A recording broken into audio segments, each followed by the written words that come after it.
amores, tudo bem com vocês? Estamos começando mais um culto das crianças. Estão animados? Quem está animado, respira! Que tal a gente começar cantando junto para a gente aquecer pro nosso culto, hein? Bota na tela.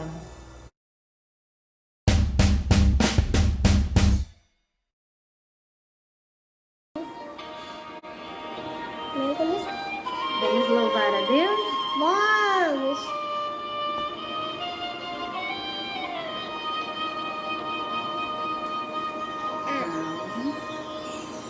A tua palavra escondi, não há nada no meu coração, pra eu não pecar contra ti, Senhor. A tua palavra escondi.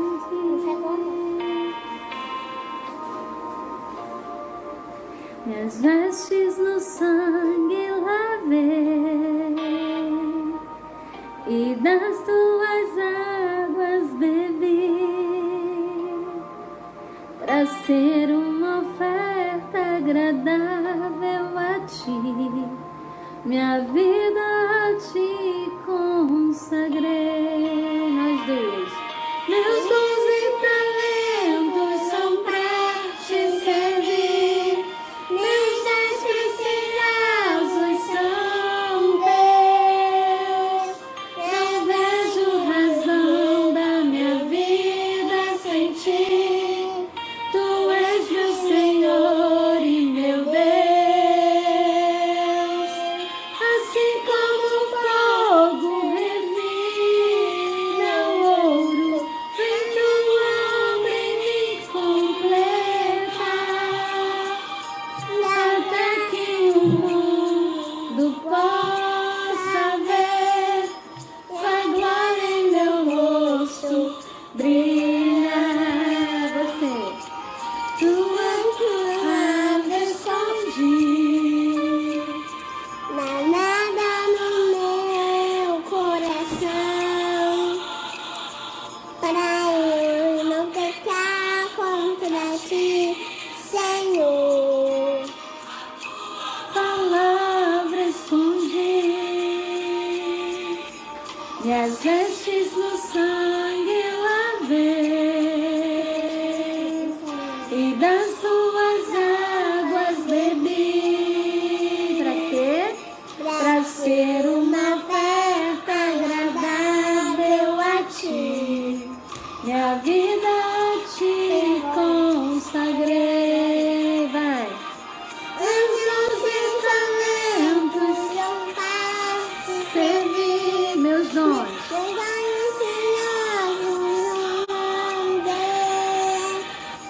Não vejo razão da minha vida sem ti, tu és meu Senhor e meu Deus. Assim como o fogo refina o ouro, vem tua obra em mim completa, até que o mundo possa ver tua glória em meu rosto brilha, até que o mundo possa ver tua glória em meu rosto brilha. Não é agora. Até que o mundo possa ver tua glória em meu rosto brilha.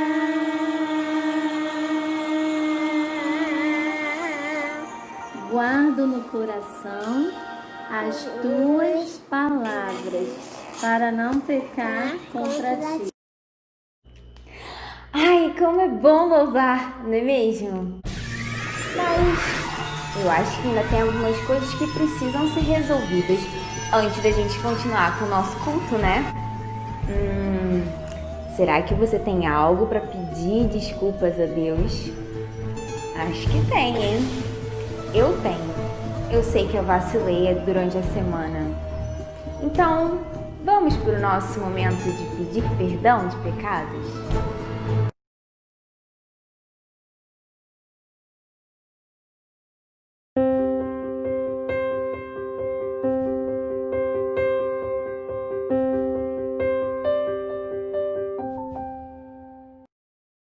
Crianças, tudo bem?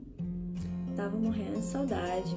Então, a tia Tati, veio hoje aqui para compartilhar um momento muito bom com vocês, que é o momento de pedir perdão, exatamente. Momento de orar para Deus, pedindo perdão pelos nossos pecados. Esse é um momento muito importante da nossa liturgia. E vocês lembram o que é o pecado? Exatamente. O pecado é tudo que desagrada a Deus. Então, quando os nossos pais dizem assim: olha, meu amor, guarda todo esse brinquedo espalhado pela casa e vem comer, vamos lanchar. E aí você faz o quê? Ai, caramba, você vai e reclama e fala: ah, não, eu quero continuar brincando, eu não quero comer agora. Qual é o nome disso? É um pecado. Exatamente. Você está desobedecendo os seus pais. Isso entristece não só o coração dos meus pais, mas ao próprio Deus. Por isso, nós devemos limpar o nosso coração de qualquer manchinha que esteja deixando ele sujinha. E essas manchinhas são os pecados. Nós já aprendemos em outros momentos como visualizar isso, né? Que aquele pecado ele pode ser limpo quando nós chegamos junto com o nosso irmão, que é Jesus, e fala para o nosso Pai que nós nos arrependemos desses pecados. Então vamos compartilhar desse momento tão bom que nós podemos fazer tanto individualmente, cada um na sua casinha, no seu quarto, como junto com os irmãos, compartilhando esse momento. Então vamos fazer isso nesse momento, tá bom? Feche os olhos e vamos ouvir e falar com Deus. Senhor Deus, nós nos pedimos agora, Pai, junto a Ti, o perdão. Nós sabemos, Senhor, que temos feito coisas que desagradam a Ti e por isso precisamos, Senhor, da Tua ajuda para nos livrarmos desses pecados, daquilo que não é de acordo com o que Tua palavra nos ensina. Perdoa, Senhor, e nossos corações sejam limpos de qualquer manchinha, de qualquer pecado.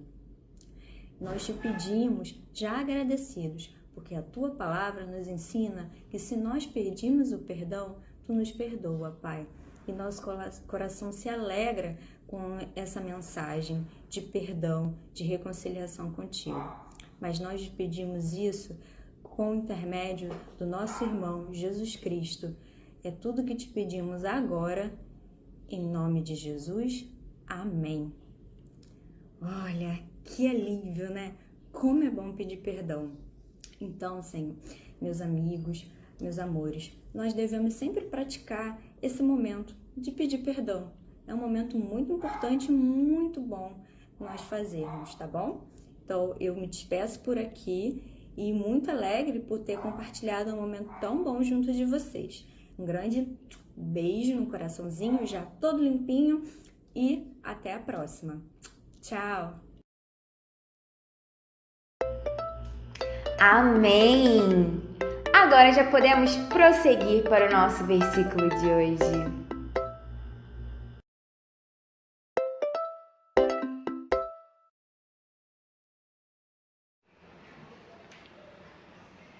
O Senhor é minha força e meu escudo. Nele o meu coração confia.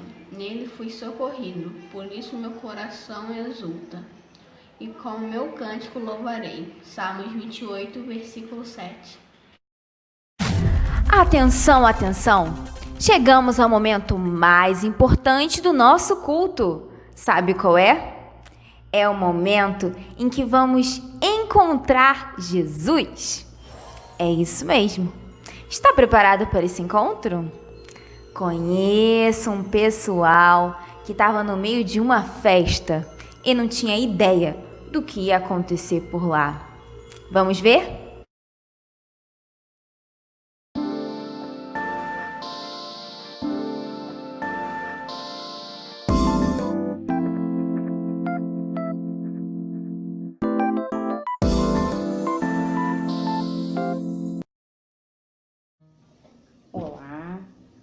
mais uma vez aqui juntinhos, né?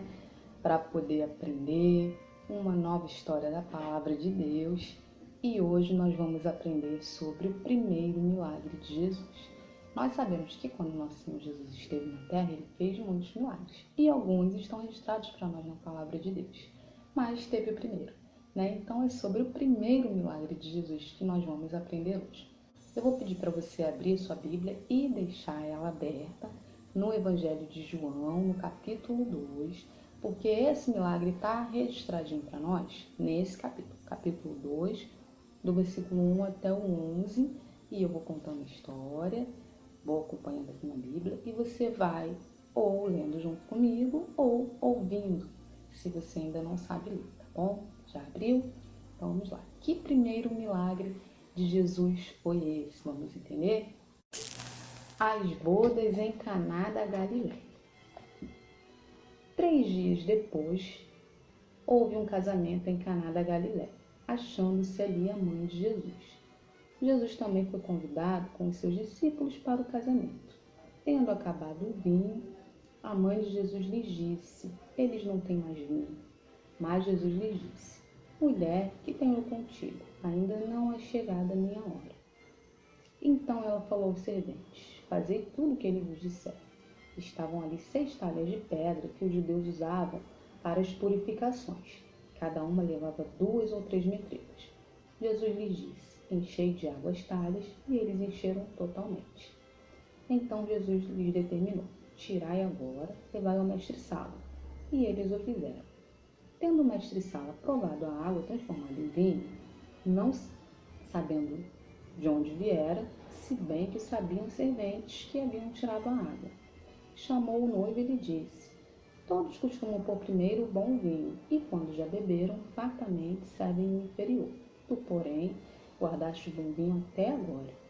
Com este, deu Jesus princípio aos seus sinais em Caná da Galileia, manifestou a sua glória e os seus discípulos creram nele. Então aqui está pra gente registrado o primeiro milagre de Jesus.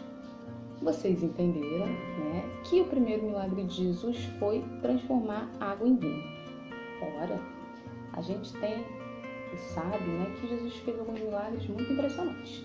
Ele curou paralíticos, deu vista a cegos, fez tempestades se acalmarem. E quando a gente pensa nesses milagres, a gente logo consegue entender como foram abençoadas grandemente por esses milagres as pessoas que os receberam. Mas, vinho, né? O que pode ser tão especial, por que pode ser tão importante a ponto de Jesus fazer um milagre para transformar um vinho que tem vinho numa festa? Então agora nós vamos entender.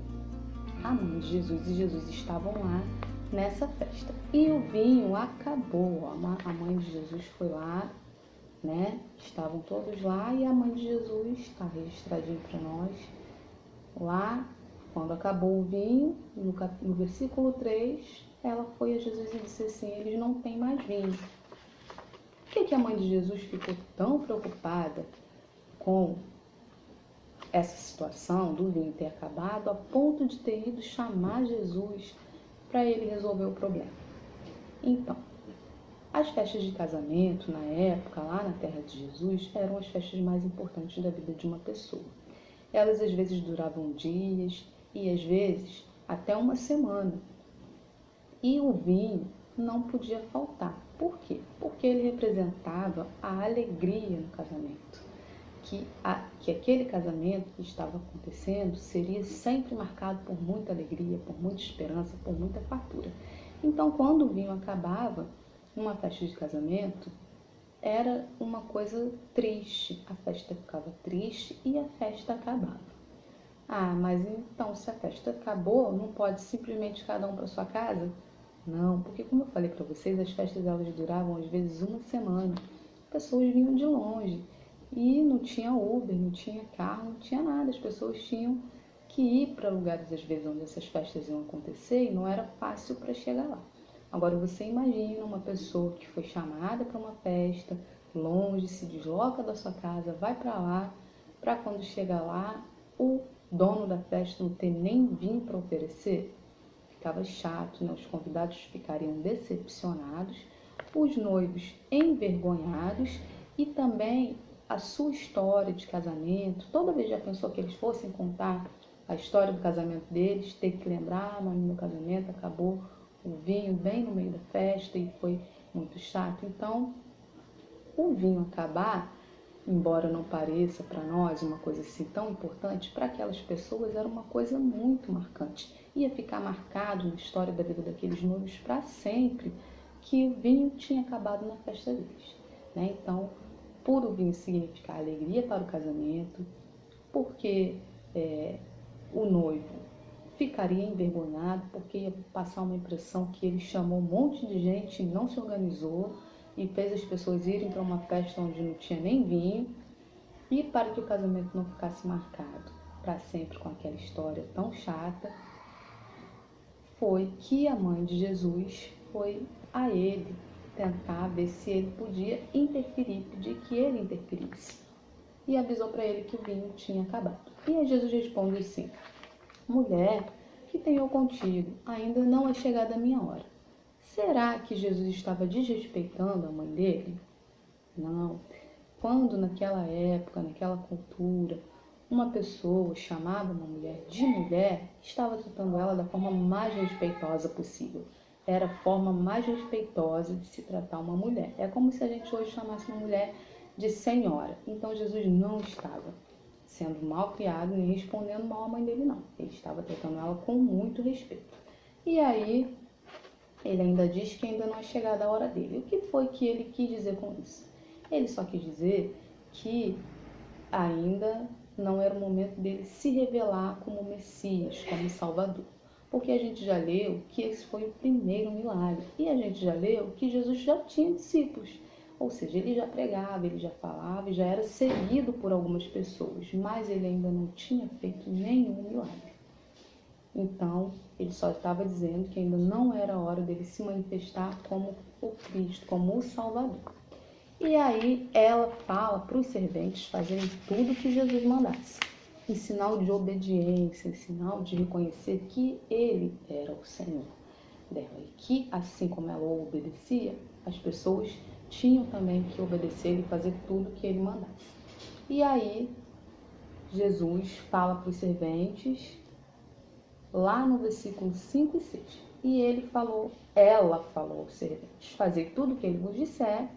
E aí Jesus falou para eles pegarem as 6 talhas. Estavam ali 6 talhas de pedra, os judeus usavam para as purificações. O que são 6 talhas de pedra, gente? São 6 grandes jarras. Grandes quanto? Cada uma cabia mais ou menos 100 litros de água. E foi aí que Jesus mandou encher, né? 6. As 6 talhas daria mais ou menos uns 500 litros de água, tá bom? E os serventes prontamente obedeceram. Encheram as 6 talhas, encheram essas 6 jarronas, e aí, quando elas estavam cheias, todas cheias de água, Jesus mandou chamar o mestre-sala para que ele provasse o vinho. Quem era o mestre-sala? Gente, o mestre-sala era tipo se ele fosse o chefe da festa, que organizava a festa, que conhecia tudo. E aí Jesus mandou chamar o mestre-sala, né, para que o mestre-sala provasse dessa água aí. Ou seja, que agora não era mais água, era vinho. E quando o mestre-sala provou, olha só o que ele fala. Ele fala que todo mundo costumava, né, naquelas festas, servir o vinho bom primeiro, né, e depois, no final da festa, servir os vinhos mais inferiores.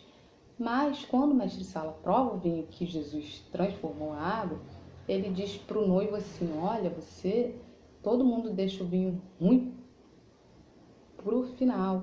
Você serviu primeiro o vinho mais ou menos e deixou o melhor vinho para o final. Ou seja, a água que Jesus transformou em vinho ficou um vinho muito, muito bom, um vinho muito excelente. Aquele noivo não passou vergonha de jeito nenhum, ou seja, ele terminou a sua festa de casamento muito bem diante dos seus convidados.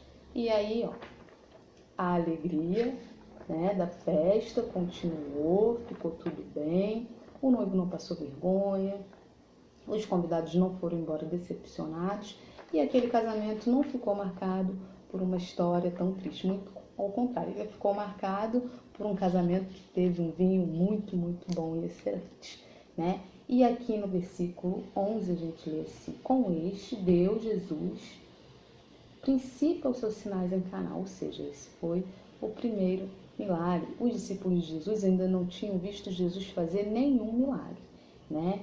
E assim Jesus manifestou a sua glória aos seus discípulos, ou seja, ele já tinha mostrado sabedoria, né? Porque ele sempre pregava e falava e os seus discípulos os seguiram. Mas naquele dia, com esse milagre, Jesus também manifestou a sua glória, ou seja, ele mostrou que ele era poderoso, né? Que ele não era só um homem que pregava, mas que ele era o próprio Deus, né? Todo poderoso, capaz de operar maravilhas. E aí os seus discípulos creram nele, ou seja, se até então os seus discípulos tinham ali alguma resistência, será que a gente está andando atrás desse homem e as coisas que ele nos fala, será que tudo isso que ele diz é bem assim, desse jeito mesmo? Vai ver que não é bem assim. Mas quando eles viram Jesus fazer aquele milagre de transformar água em vinho, né, e salvar aquela festa de casamento, demonstrando todo o seu poder, então os seus discípulos creram nele. Então, como a gente pode ver, não foi um milagre assim, né, que não tinha nada a ver, muito pelo contrário.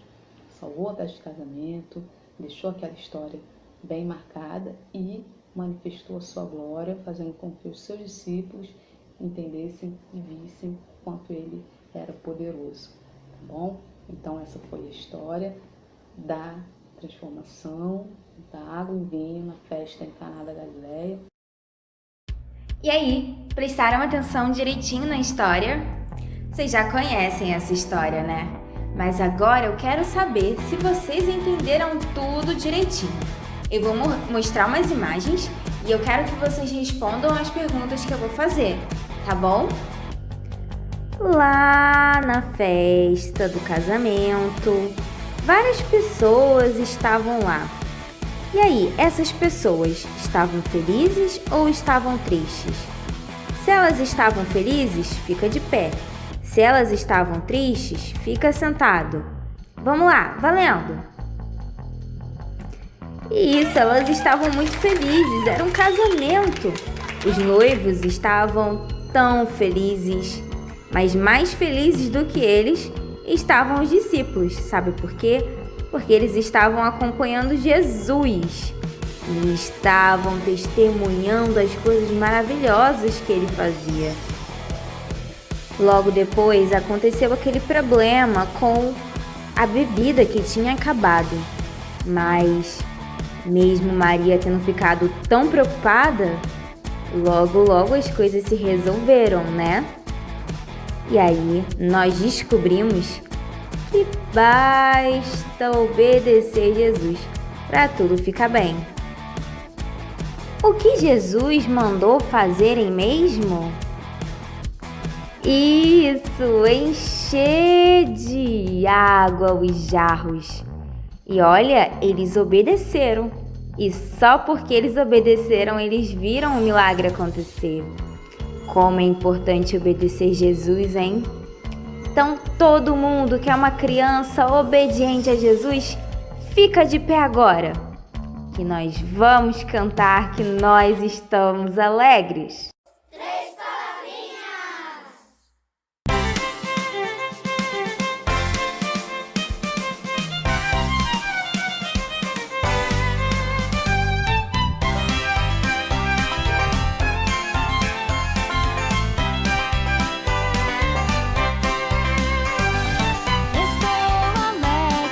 Porque estás alegre. Estou alegre. Conta-me por quê. Estou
Quando a gente encontra Jesus, a nossa vida é só alegria. É uma festa que nunca termina. Mesmo que de vez em quando apareça um probleminha ou outro, a gente continua alegre. Muito bom isso, né? Inclusive, quando termina o culto, a festa continua na nossa casa. E falando nisso, o nosso culto está terminando, mas a alegria não. Vamos fazer uma última oração? Fechou o olho? Então vamos lá. Deus, muito obrigada pelo culto de hoje. Foi maravilhoso mais uma vez encontrar com Jesus. Abençoa todas as crianças que estão assistindo esse culto. Que todas elas tenham a certeza que podem caminhar com Jesus e que tudo na vida delas será uma festa, uma alegria sem fim, porque tem Ele ao seu lado. Senhor, nós te agradecemos por cada família e te pedimos que nos guarde até o próximo culto. Em nome de Jesus, amém. Beijinhos, crianças, e até a próxima.